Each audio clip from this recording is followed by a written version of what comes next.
নমস্কার বন্ধুরা, শুভ দুপুর। কেমন আছেন সবাই? আজকে বানাচ্ছি আমি মাশরুম পোস্ত, আর বানাচ্ছি বিনস, আর বানাচ্ছি ডিমের কারি, আর আর একটু চাটনি। এই হলো আজকের আমার রেসিপি। কে কে ভালোবাসেন মাশরুম? জানেন তো, আমাকে মাশরুম খুব ভালো লাগে। আর ভালো লাগে আমার পোস্ত আর ভাজাটা। ভাজাটাও জানি কি দারুণ লাগে। তাই ওই ডিমের কারি একটু কাঁচা টমেটো দেবো। ওইটা আমার বাপের বাড়ি।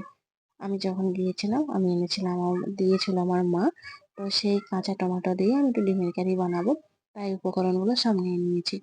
আর এই যে মাশরুম পোস্তর জন্য নিয়েছি পেঁয়াজ, নিয়েছি কাঁচা লঙ্কা দিয়েছি। আর এই যে বিনস, আলু, এগুলো সব কেটে নিয়েছি। এগুলো একটু আমি সেদ্ধ করে নেবো। কারণ কি বলুন তো, আমি এগুলো তেলে সব ভাজি না, আর আমরা একটু তেল কম খাই। তাই একটু সেদ্ধ করে নেবো। আর একটু ডিমকে যে ভাজবো, একটু পেঁয়াজ কুচি আর একটু অল্প লঙ্কা কুচি দিয়েছি। আর এই যে আমি বিনসটা সেদ্ধ করে নিয়েছি। আর সেদ্ধ করে রান্নাটা করলে আরো ভালো লাগে, কেন বলুন তো, একটু মাখো মাখো টাইপের হয়। আর তেলটাও কম লাগে। যারা তেল খায় তাদের হয়তো ভালো লাগে, কিন্তু আমরা একটু তেলটা কম খাই। তাই একটু সেদ্ধই করে নিই। দেখুন কত জল বেরিয়েছে মাশরুমে। জল দিই না এমনি। আর আগে পোস্তটাই করে নিই।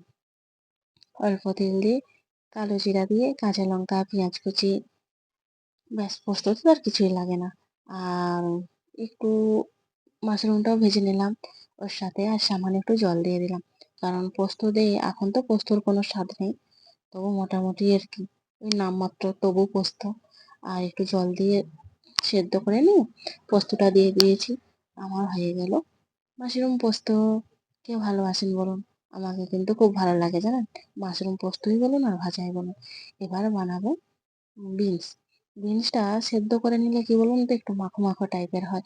আর যারা তেল ভালোবাসে তারা তেলে ভেজে নেয় বেশি করে, কিন্তু আমরা তেলে ভাজি না, আমি একটু সেদ্ধই করে নিই।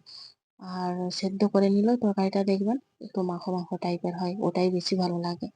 আর তেলে ভেজে করলেও সেই রকম কিন্তু মাখো মাখো টাইপের হয় হয় না, বলুন কি না? তাই আমি সেদ্ধ করে নিয়েই রান্নাটা করি। দেখুন কি সুন্দর টাইপের হয়। আর আগে আমি বিনসটা অত খেতাম না, এখন আমার খুব ভালো লাগে। তাই করলাম বিনস। আর আর বানাচ্ছি ডিমের কারি। এই যে টমেটোগুলো ভেজে নিই, কারণ ভেজে না নিলে হবে না। আর ডিমটা ফাটিয়ে নিয়েছি, এর সঙ্গে দিয়েছি একটু গোলমরিচ আর লবণ, আর পেঁয়াজ কুচি, লঙ্কা কুচি। আর একটু গোলমরিচ দিলে ভালোই লাগে বলুন। আর যখন ডিম ভাজা হয় কি অসাধারণ গন্ধটা ওঠে না, মনে হয় যেন ভাজতে ভাজতেই সব খেয়ে নিই। কিন্তু না, সেটা ভাবলে হবে না, তাই না? আমার হয়েও গেছে ডিম ভাজা। এবার ডিমের কারিটা শুরু করছি। ডিমের কারি আমার শুরু হয়ে গেছে। দেখুন, আমার জানেন তো ডিম সেদ্ধটাই ভালো লাগে। আবার আমার বাড়িতে হচ্ছে ডিমের এই ভাজাটি, ভাজাটি বেশি ভালো লাগে। তাই বাধ্যতামূলক, নিজের ভালো লাগলে তো হবে না, সবার যেটা ভালো লাগবে সেটাই। আর বানাচ্ছি একটু টমেটো চাটনি।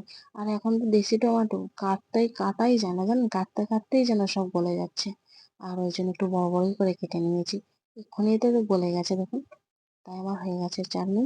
চলে আসুন আমার রান্নার